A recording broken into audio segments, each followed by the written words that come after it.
Таксопарк Такси Хайп лучший во всем. Очень крутая служба поддержки, моментальные выплаты и невероятные заработки. Нас уже больше 1000 в команде. Приходи, и будет тебе счастье.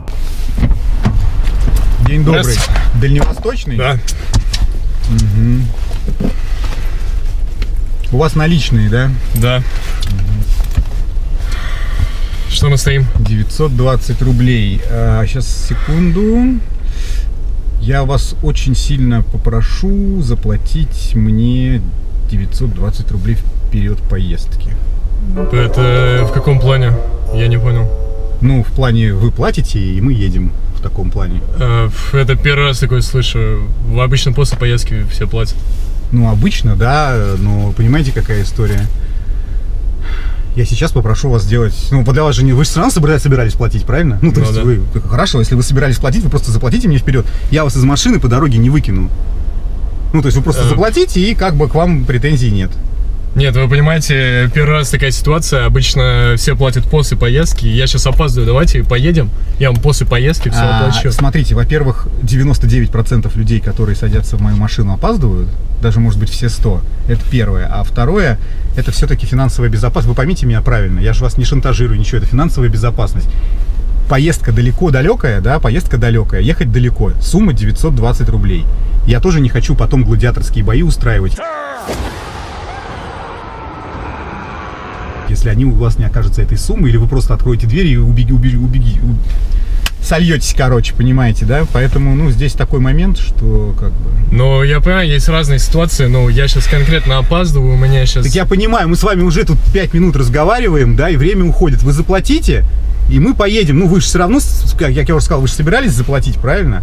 И вы в метро заходите, да, вы как платите? Когда вы ходите, там, где нужно, вы кидаете жетончик, вы до метро, правильно? До того, как сели в метро вагон. Это немножко другая история, потому что там так принято, когда ты заходишь, ты сначала платишь, а потом ты едешь. Я понял. Вот я сейчас, можно сказать, создаю какой-то новый тренд, который позволит таксистам избежать всяких геморроев, понимаете? Если бы там сумма была 100 рублей, ну, можно было бы рискнуть, да, но когда сумма большая, я вас уверяю, очень часто люди кидают. Вот прямо очень часто. Мне бы не хотелось. Я понимаю, но вы понимаете, тоже поймите, я сейчас опаздываю. У меня сейчас собеседование, которое очень важное собеседование. Если я сейчас опоздаю, то что я буду делать? Ну, то есть, вам необходимо приехать вовремя. Да, мне необходимо приехать вовремя. А мне необходимо получить деньги за свою поездку. Я не понимаю, вы получите деньги после поездки. Так в чем проблема? Вы заплатите просто сейчас. Вот просто положите этот косарь, там 900 рублей, и мы поедем. Я не вижу сложности. Понимаете, я человек традиции. Есть традиции платить после поездки. Я и плачу после поездки всегда. Почему я сейчас сажусь, и мне говорят, что заплатите сейчас, а потом, а если мне не довезете, откуда, какие гарантии? Я же должен тоже понимать. Я понял. А давно работу ищете, если не секрет? Ну, а вам какая разница? Ну, а чего вы так разговариваете? Это я же не грублю вам ничего. Я просто задал вопрос. Я просто сейчас опаздываю, понимаете? И мне я понимаю, но это просто определенно вас характеризует по определенному. Я задаю вопрос: вы давно работу ищете? Кто хочет поработать? Да, давно. Год ищу. Понятно. И что, не берут? Нет, не берут. Как вы думаете, по какой причине? Вы даете нереальные планы. Потому что вот иногда бывает, что опаздываешь на собеседование вот из-за таких вот ситуаций, из-за таких принципиальных людей, которые... Это не принцип, я объясняю, это безопасность, понимаете? Это просто элементарная безопасность. Вот серьезно, смотрите, да? Мы сидим уже, я не знаю сколько, ну до хрена мы сидим. Да, уже. Мы сидим очень долго. Мы сидим уже долго, да. Вот, и мы сидим, да, 5 минут там с чем-то. И ситуация-то какая? Она никак не может разрешиться, да? Я теряю свое время, вы опаздываете. А вопрос-то очень простой. Если вы не собираетесь сваливать без оплаты, вы просто кладете сюда деньги, я беру эти деньги, кладу их себе в сумочку, закрываю сумочку, и мы спокойно едем. Вот смотрите, давайте возьмем, вот я понимаю, что вы сейчас уже, судя по всему, опоздаете нормально. Возьмите любую сферу услуг, практически любую, вы платите всегда заранее, понимаете? Даже если вы сдаете обувь в ремонт, вы спрашиваете всегда, вам сейчас оплатить или потом, правильно? То есть, и как правило, люди говорят, заплатите мне сейчас, вперед, потому что хрен знает, ты там с этой обувью тебя может, там, я не знаю, да что угодно может быть. Понимаешь, случится с человеком, он не придет за обувью, а работа сделана. Вот какая история. Поэтому сейчас у меня таких вот историй в машине, когда меня пытались или реально кидали люди за более меньшие деньги, понимаете? Сейчас у меня принцип, если поездка свыше 8, там, ну, хорошо, да, я могу сказать, свыше 500 рублей даже, я всегда беру деньги вперед. То есть я готов рискнуть суммой ниже 500 рублей, но когда 920 рублей час ехать, и я потом приеду, а вы, не дай бог, я ничего не утверждаю, но такое может получиться. Вы, не дай бог, ой, кошелек забыл, ой, мама денег на карточку не положила, ой, а жена забрала последние, ой, дети шаловливые забрали, ой, у меня ничего, ой, или такая, братуха, братан, ты понимаешь, там такая история, давай я тебе закину под Новый год, под окна тебе кину под Новый год, понимаете? То есть вы хотите поменять просто платежную систему в сфере такси, и чтобы вам сначала, ну, понятное дело, бывают разные ситуации, но это зависит от человека. Вот вы понимаете, я не знаю, я опоздаю на собеседование. Опоздаете. И что? А я не хочу систему поменять. Я не хочу поменять систему вообще в мире. Я хочу поменять систему в одном единственно взятом транспорте. Вот в этом автомобиле, понимаете? Все вокруг против. Но вы чувствуете внутри, что вам нужно это сделать. Делайте.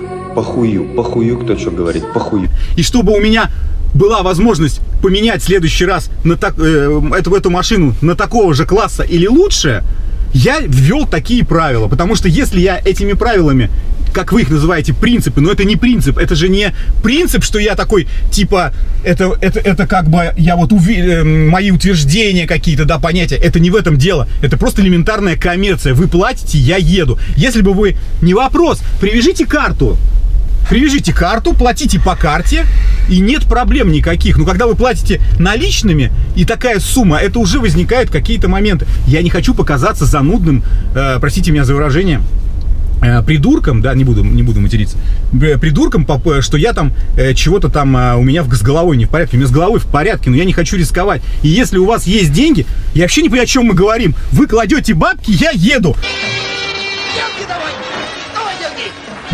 Нет, вы понимаете то, что... Но я могу вам положить сейчас деньги, но сейчас давайте просто доедем до места. Да. Еще я не знаю. А ваш-то принцип в чем? Вы сейчас уперлись в чем? Вы торопитесь, а в чем ваш принцип? Это первая у меня такая ситуация. Я всегда плачу после. Такси, это как, я не знаю, это сравнить как в метро. В метро же платит сначала, а здесь другая система. Здесь платит после того, как выполнена работа. Это как, не знаю, в какой сфере. Везде по-разному платят, но так принято. Я понял. Знаете, что я вам могу сказать? Вот честно. Да? Может быть, это тоже немножко грубое сравнение. Я никогда не был с 3 женщинами одновременно. Да? Но когда этот момент настанет, я не облажаюсь. Секундочку. То есть ты заявляешь, что встречаться с несколькими женщинами — это удобно? Господи, да ты же гений! Вот у вас сейчас настал момент, когда таксист просит деньги вперед. Я понятно параллель провел, да? Да. Все бывает что-то в первый раз. Вот так вот. То есть, когда у меня будут 3 женщины одновременно, я не буду им рассказывать утиные истории по поводу всяких каких-то моментов.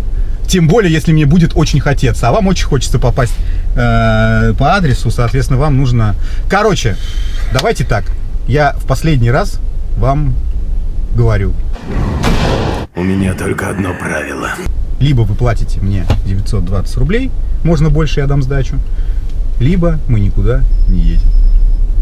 Я заплачу только после поездки. А я в последний раз вам сказал до этого.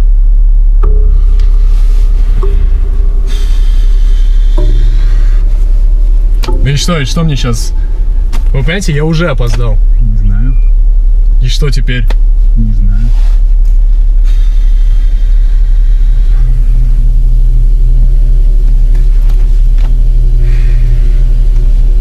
Последний раз вам сказал.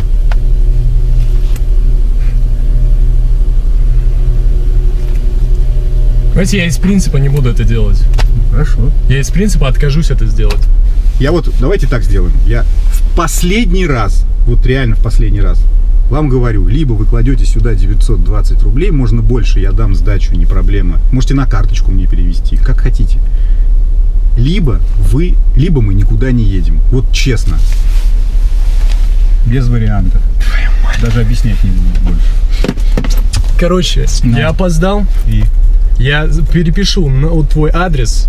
мой адрес? Твой адрес. Там адреса нет, там есть Твою только как меня информацию о зовут тебе. и номер машины. И у да. тебя будут проблемы, потому у что меня, да. я сейчас просрал свою возможность Да, возможно. попасть куда-то выше, чем я сейчас нахожусь. Поэтому у тебя будут проблемы, Ну, ясно? понятно. Запомни это. Хорошо. Ну так.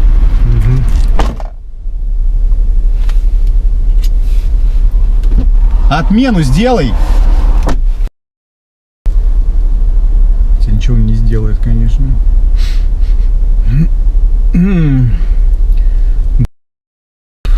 Ты меня называла.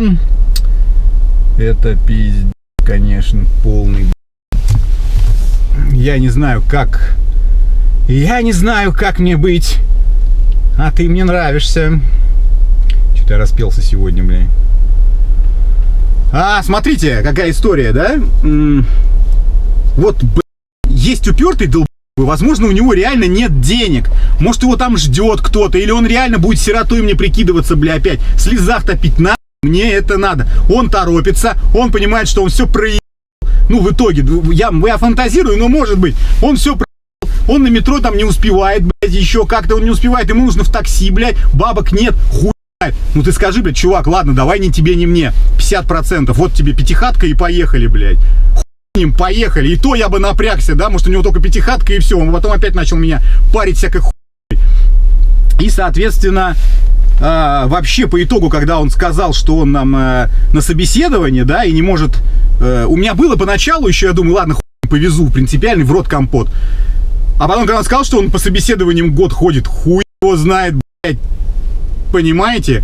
Бабок нет, работы нет. Нет, может быть, конечно, я злой Евгений, который, блядь, людям надо помогать туда-сюда.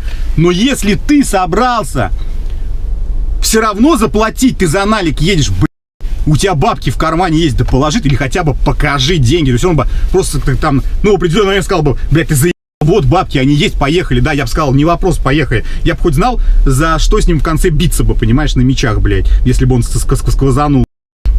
А так хуй его знает, понимаете? Ну вот, хотите меня, просто вот разорвите в клочья. Ну, бля, ну вот такая история. Тем более, опять же, говорю, это не бабушка села. Хотя и бабушка может сесть, проехать, и потом сказать, ну чё, что-то, дырка в кармане, нахуй, и куда-то все, блядь, потерялось, понимаете? У нее будет дырка в кармане, блядь, а у меня в бюджете, а может еще в каком месте, блядь. Пишите, скажите, что я не прав. Скажите, что я не прав. Но я, блин, я буду стоять на своем. Утром деньги, вечером стулья. Утром деньги, вечером стулья. Пишите.